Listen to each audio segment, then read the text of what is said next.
So when you hear the word prophet, what's the first thing that pops into your head?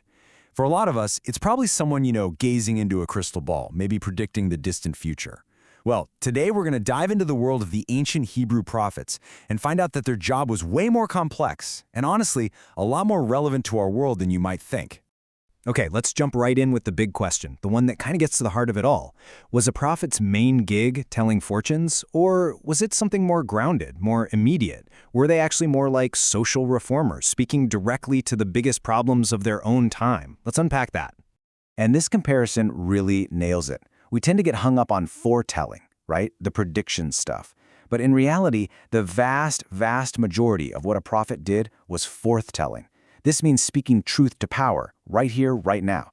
They weren't just thinking about centuries down the line. They were on the streets, calling out corrupt leaders and economic injustice as it was happening.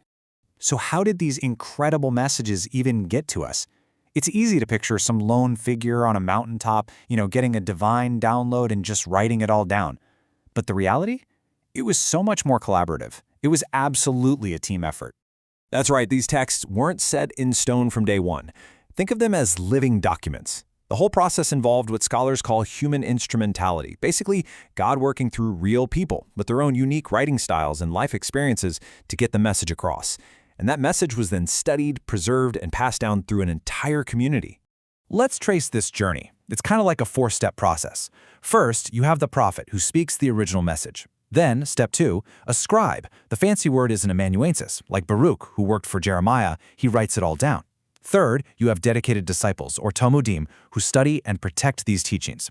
And then finally, maybe much later, editors come along and collect everything, arranging it all into the final book that we have today. Now, since prophet wasn't just one simple role, it totally makes sense that they had a bunch of different titles. And each name, each job description, gives us a new angle on their incredibly tough job. Okay, the most common title by far was Navi. And here's a little linguistic deep dive that I think is super cool. The word probably comes from an ancient Akkadian word, nabu, which just means to call or to speak. So a Navi wasn't a magician or a fortune teller. They were a spokesperson, someone called by God to deliver a very specific message. This little chart here just visualizes that role perfectly. For the prophet, the Navi, you can see the communication flows down, from God through the prophet to the people. Now that's the complete opposite of a priest.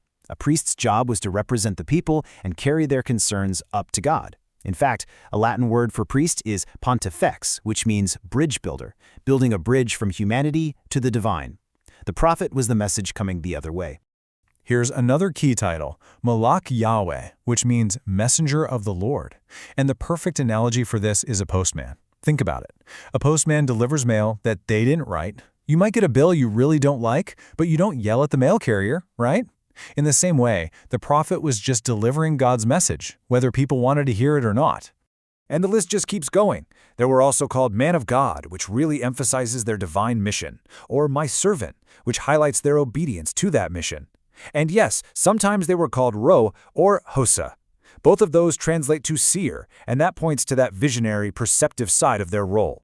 So how did they actually deliver these world-changing messages?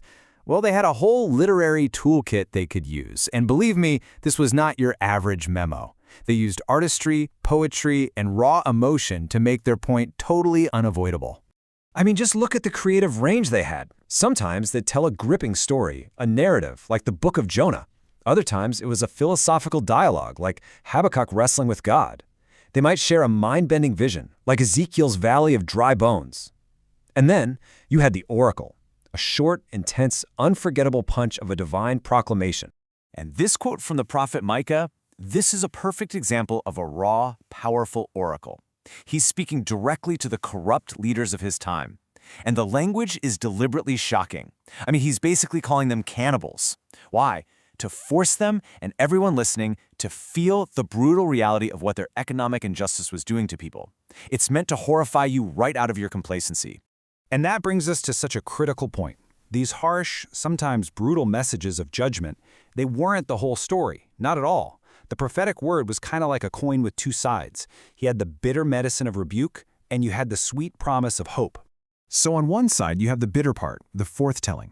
The prophet here is like a spiritual watchman on the city wall, exposing religious hypocrisy, condemning specific injustices, bribery in the courts or cheating the poor. But on the other side, there's the sweet promise of foretelling. And this wasn't about predicting lottery numbers, it was about offering real, tangible hope. Hope for a restored future, a return from exile, a world that was finally remade in justice and compassion. And that right there, that lands us on the single most important takeaway. The prophet's core mission was not to create a detailed timeline of what was going to happen 1,000 years from now. It was to use the warning of a disastrous future and the promise of a hopeful one to force people to radically change how they were living in the present. So all of this leaves us with a final thought. If the true work of a prophet is to be that spiritual watchman, to speak truth to power, and to courageously challenge the injustices of their time, who do you see filling that absolutely vital role in our world today?